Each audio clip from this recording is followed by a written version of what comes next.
10.3 जरा पढ़िए ध्यान से। लिखा था refractive index of glass is 1.5। जब भी रिफ्रैक्टिव इंडेक्स किसी मीडियम का दिया होता है तो वो एब्सल्यूट होता है, विद रिस्पेक्ट टू एयर होता है, जब तक कि आपको मीडियम क्लियर न कर दे।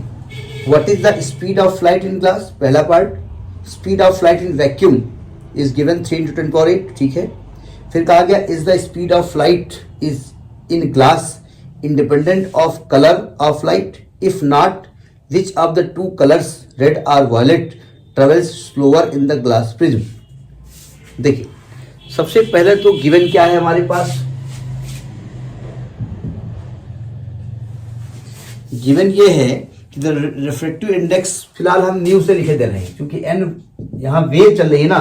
अब वेव में एन फ्रीक्वेंसी भी होती है, कहीं कहीं पहले लिखी होती है, तो न्यू लिखे दे रहे हैं। न्यू 1.5 है और स्पीड ऑफ लाइट दी है 3 × 10⁸ मीटर पर सेकेंड, और speed of light in medium निकालना है।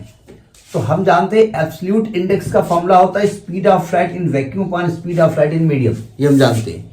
कि जरा वी और न्यू में फर्क रखिएगा, ठीक है। तो अगर हमको speed of light in medium निकालना हो तो C/μ हो जाता है।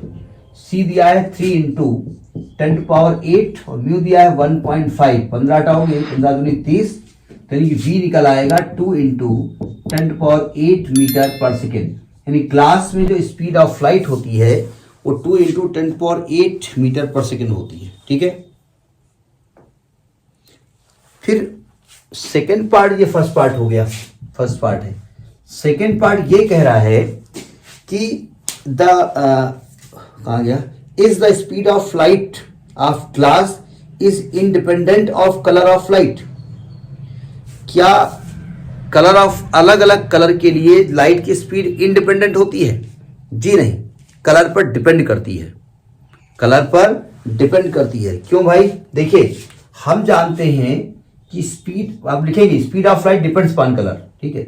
हम जानते हैं speed of light in medium V बराबर होता है C/μ। अगर हम बात करें for red colour, for red colour, तो हम लिखेंगे V फॉर रेड, हो जाएगा C/μ फॉर रेड। अगर फॉर वायलेट की बात करेंगे, फॉर वायलेट कलर, तो V for violet is equal to C/μ for violet. कौन सी लाइट ज्यादा झुकती है? जब किसी वायलेट ज्यादा झुकती है तो झुकना ही रिफ्रैक्टिव इंडेक्स है भाई, झुकना ही इंडेक्स है ना। तो आप लिखेंगे, चूंकि हम जानते हैं कि S new for V is greater than new for R, ठीक है। अब देखो ध्यान से, अब यहां 1/, है ना, तो अगर 1/ν कर दें तो लेस देन हो जाएगा, कोई दिक्कत? और अगर इसमें C से मल्टीप्लाई कर दें हम दोनों तरफ, तब तो कोई रिजल्ट में फर्क पड़ेगा नहीं। तो C/μ for V is less than C/μ for R, यानी कि ये क्या हो गया, velocity for violet is less than velocity for red. भाई जब तुम किसी मीडियम में जाके झुक ही जा रहे हो तो चलोगे क्या? आगे चलोगे, कहां चलोगे भाई? वायलेट झुकता नहीं, धड़ धड़ यहां पहुंच गया कानपुर। बोले हाँ, रास्ते में हम ज्यादा मुड़े उड़े नहीं, बस यहाँ गियर डाला और पहुंच गए।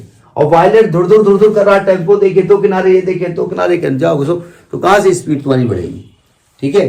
तो यानी स्पीड जो है रेड, जिसका इंडेक्स कम है उसकी स्पीड ज्यादा होगी, ठीक है। और कोई पार्ट तो है नहीं।